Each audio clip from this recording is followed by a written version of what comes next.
Son Excellence, Monsieur le Président. Monsieur le ministre Zico, comment allez-vous? Fort bien et vous-même? Très bien. Je vous présente Digata, vous le connaissez. Oui, il a servi pour l'ancien régime, maintenant il s'est remis un peu en place. Comment ça va? Toutes mes félicitations, bien sûr, pour votre accession au pouvoir dans ce pays que nous aimons tant, vous le savez. Merci beaucoup. Vous avez bien sûr tout notre soutien, ainsi que celui de nos institutions financières. À ce propos, je suis porteur d'un message. Je viens vous dire que nous avons l'intention de vous faire don d'une somme importante pour vous aider à sortir de la crise que votre pays traverse actuellement, qui donne aux pauvres prêt à Dieu, dit-on, mais tout de même un peu de bonne gestion. Hein. J'espère que vous n'imiterez pas vos prédécesseurs, parce que la somme que nous avons l'intention de vous donner est assez exceptionnelle, il faut le dire. Merci beaucoup, merci. Ça Bien fait toujours plaisir de savoir que de l'autre côté de la Méditerranée, nous avons des amis, des partenaires prêts à nous aider. Hein. Mais voyez-vous, nous venons à peine de nous installer. Nous devons encore mettre un certain nombre de choses en place. Donc pour l'instant, nous n'en avons pas besoin. Mais merci beaucoup, hein. Nous reviendrons vers vous au moment opportun pour vous le demander. Je ne vous comprends pas, Monsieur le Président. Excusez-moi de vous le dire, mais si, vous en avez besoin. Votre pays a des dettes à rembourser. Et comment comptez-vous lancer votre économie? Mais, Monsieur Zico, l'homme ne vivra pas que de dettes. Non. Mais de produits de son travail, de son sol, de son sous-sol. D'accord. Écoutez, votre montant sera le mien, d'accord? Nous sommes 100% derrière vous. Intéressant. Acceptez l'argent, hein, c'est ce que vous avez de mieux à faire. Donc, vous pouvez encore augmenter le plafond? Ah, bien sûr, bien sûr. Très intéressant. Dites-moi, Monsieur Zico, j'ai suivi aux informations que votre pays traverse une crise économique. Oui. Et même que vous avez soumis votre population à des mesures d'austérité. Votre gouvernement a même eu du mal à boucler le budget pour l'année à venir. Il vous manquait encore quoi? 4 milliards, si je ne me trompe pas. Alors dites-moi un peu. Comment expliquer ce désir si ardent de vouloir nous aider? Nous aimez-vous plus que votre propre population? Je ne crois pas. Alors, ça cache quoi tout ça? Cela me fait penser à une expression, je ne sais pas, latine ou grecque qui dit « Timeo danao nekdo naferentes ». Je crains le grec quand il offre des cadeaux.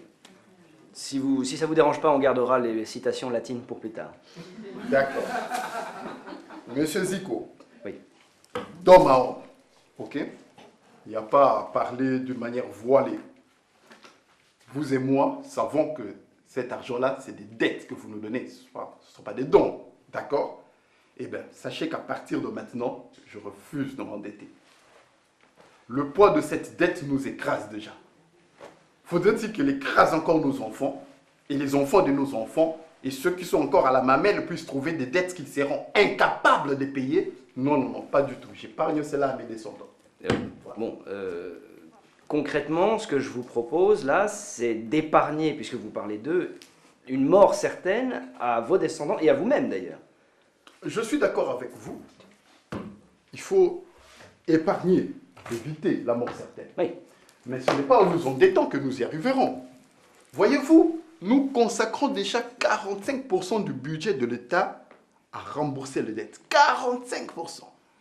Et je ne parle même pas des taux d'intérêt qui ne font que grossir la dite dette. Et en même temps, un seul euro que vous investissez chez nous vous rapporte 100 fois plus qu'à nous. Il y a un problème à régler. D'accord. Donc, c'est comme avec les précédents, je vois. C'est fou, hein, c'est toujours le même schéma. Vous venez me voir, vous me dites... vous venez me voir en tremblant, en pleurant, les mains tendues pour que je vous prête de l'argent, mais quand je viens vous réclamer ce qui m'appartient, il n'y a plus personne. Ça, c'est typique, hein. Vous savez ce que ça fait de vous, ça? Des faibles. Non, nous ne sommes pas faibles du tout. Le malheur de nos ancêtres, hein, c'était d'avoir rencontré des gens comme vous, rusés et malins. Ils étaient loin d'imaginer qu'il existait des gens mauvais comme vous. Oui, mais en attendant, vous avez besoin de nous. Vous seriez où aujourd'hui sans nous? J'ai dit quelque chose de drôle? Qu'est-ce qui se passe? Qu'est-ce que... Monsieur Zico, voyons. Hein? L'histoire de mon pays n'a pas commencé avec votre arrivée sur nos terres, voyons. Hein? Nous Nous avons vécu des millénaires sans vous. Nous ne sommes pas allés en Occident. Mais c'est l'Occident qui est venu chez nous, nous imposant des terroristes, des tyrans, des dictateurs, nous empêchant de réfléchir, agissant comme des automates. Vous nous avez affaiblis. Bon, je veux bien reconnaître que la colonisation, par moments, c'était brutal, hein, disons. Bon, c'était pas toujours facile, d'accord, mais reconnaissez à votre tour que, bon, ça vous a apporté de l'éducation, du progrès en médecine, en technologie. Enfin, il y a quand même des bons côtés. Puis, quelque part, c'est une sorte d'échange de culture. Et puis, bon, et pourquoi je me fatigue? Ton pays me doit des milliards, tu me parles sur un autre ton, et puis c'est tout. Non, nous ne devons rien à personne. Les plus criblés des dettes s'en portent apparemment bien, accusant même un regain de prospérité. C'est vous d'ailleurs qui nous devons des milliards. Non mais, à qui la faute si le fossé entre les riches et les pauvres continue de se creuser? C'est pas la mienne, hein. Nous aussi on est partis de rien. Nous aussi on avait juste le fer et le charbon au départ pour forger cette destinée et cette fortune que vous nous enviez aujourd'hui. Non. Le fossé reste béant entre les riches et les pauvres parce que les richesses de la planète ne sont pas partagées équitablement.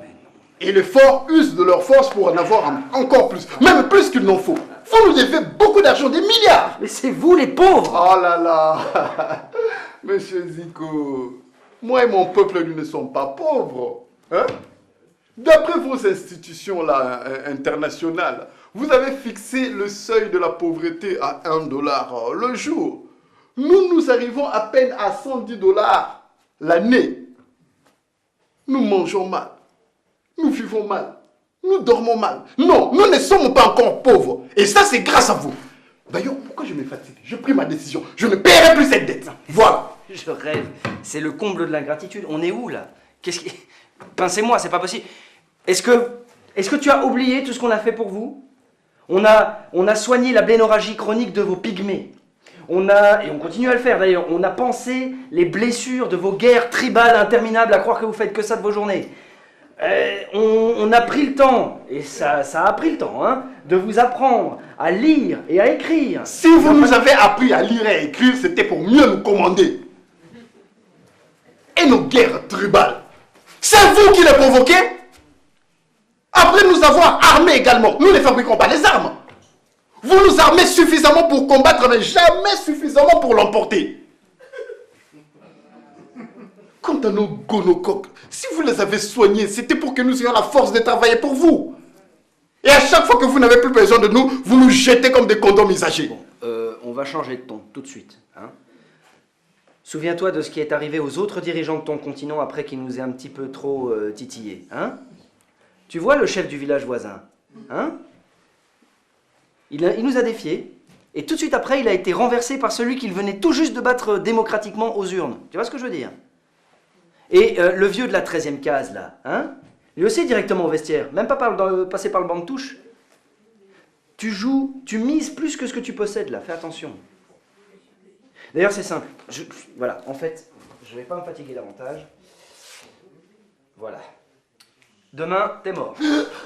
Ton cadavre sera traîné dans les rues de Kinshasa. Tu me laisses pas le choix. Voilà. Voilà. Il montre enfin son vrai visage.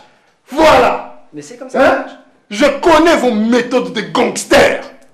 Vous prétendez toujours vouloir nous aider, mais vous n'hésitez pas à éliminer, soit physiquement, des leaders tels que Lumumba, Thomas Sankara, Laurent Désiré Kabila, ou politiquement des leaders comme Étienne Tshisekedi.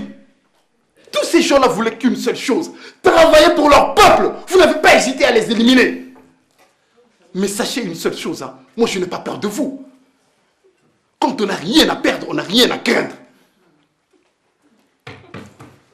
Ça vous fait rigoler, mais écoutez-moi bien. L'histoire de mon pays n'a pas commencé avec vous. Nous la continuerons sans vous s'il le faut. C'est qu'il monte sur ses grands chevaux, s'il n'est pas mignon. Hein? Tu sais à qui il me fait penser?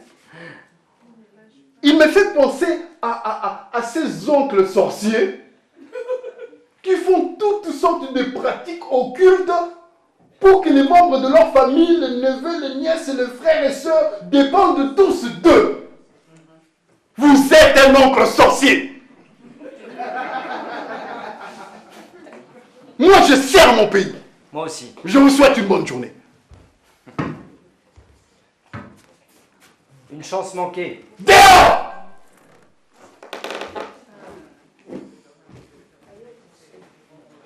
Non mais c'est incroyable! Tu vois comment il me parle? Hein? Tu vois comment il parle? Oserait-il parler ainsi à Donald Trump? Hein? Ou à Angela Merkel ou à Emmanuel Macron ou je ne sais qui? Hein? Il croit que je suis arrivé au pouvoir grâce à lui ou quoi? Non, non, non, non, non, non, non, je ne lui dois rien. C'est grâce à mon peuple que je suis arrivé au pouvoir. Tu ne me connais pas. Hey, tu veux le faire zigouiller. Hein?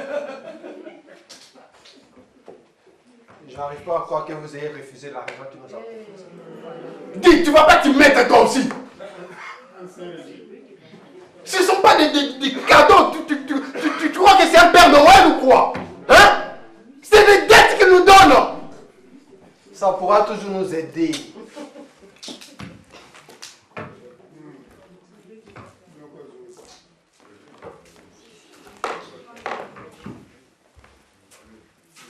Bon, admettons que nous acceptions son argent. Comment allons-nous rembourser? Nous ne produisons encore rien. Ça a des échéances de 25 à 50 ans. Avant qu'on en arrive, nous serons déjà 6 pieds sous terre. Ah! Mais ce sont nos Ils se débrouilleront. Ah! Nous avons trouvé des dettes et ils les trouveront. Mais c'est... Je rêve ou quoi? Je n'arrive pas à comprendre. Tu dis toi-même que nous ne produisons rien et tu refuses cet argent juste par orgueil. Je ne te permets pas de me parler ainsi.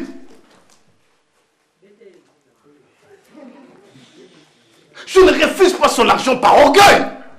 Dis, ce n'est pas le Père Noël. Réfléchis un peu, quoi.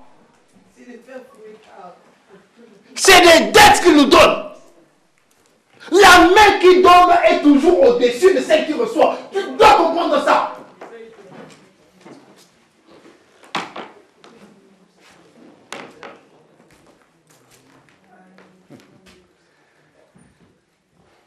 Ce Cocolo est un homme dangereux. Faut que je me trouve un interlocuteur plus raisonnable.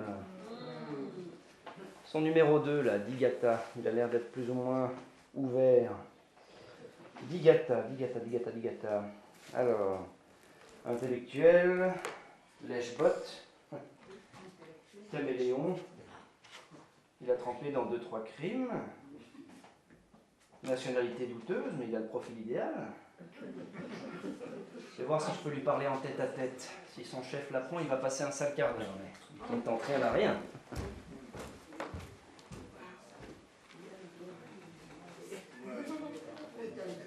Il paraît que vous voulez me parler. Absolument. J'ai une excellente nouvelle à t'annoncer.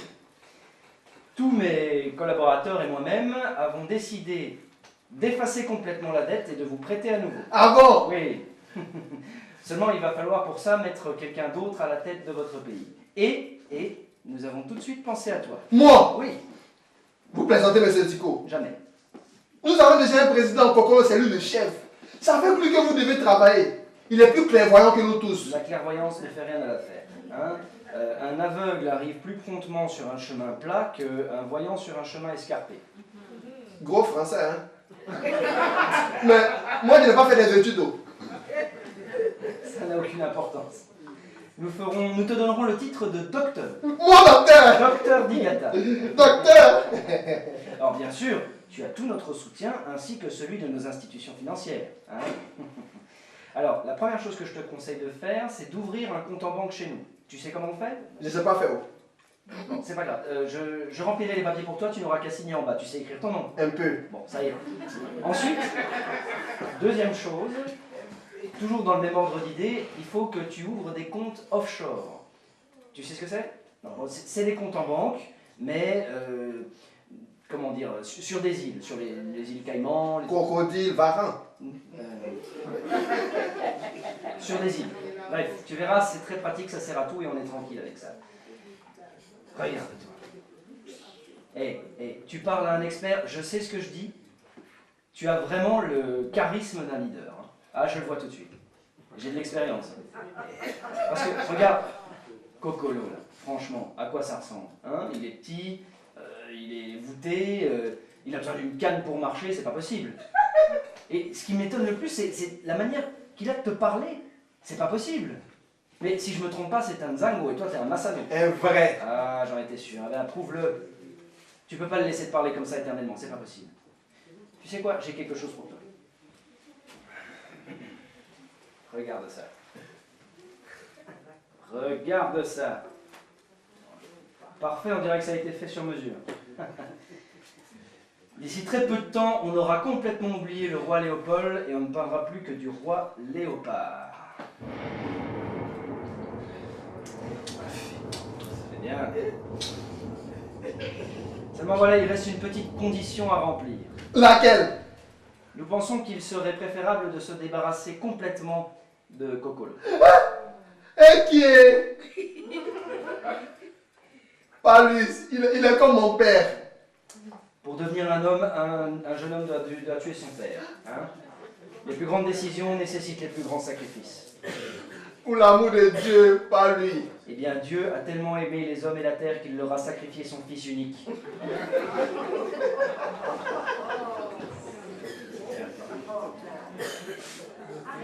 Saisis l'occasion d'entrer par la grande porte de l'histoire et deviens le grand roi Léopard.